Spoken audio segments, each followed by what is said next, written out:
అపవిత్రములైన ముసలమ్మ ముచ్చట్లను విసర్జించండి. ఏ ముచ్చట్లు? ముసలమ్మ ముచ్చట్లు అంటే ముసలోళ్ళు బాగా ముచ్చట్లు పెడతారనేది లోకంలో ఉన్నది.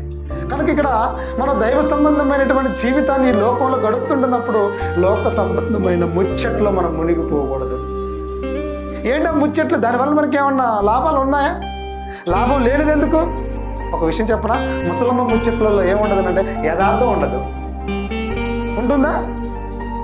ఏముండదు. ఇక ఆధారం లేని ముచ్చట్లు ఉంటాయి ఎక్కువగా. ఆ ముచ్చట్లకు ఆధారం ఏంటో తెలియదు, ఏమి ఉండదనండి. ఇంకోటి అంటే అక్కడ చెప్తున్నటువంటి విషయం పౌలు గారు ఏంటంటే మత సంబంధమైన ముచ్చట్లలో కూడా చాలా మంది మునిగిపోతూ ఉంటారు.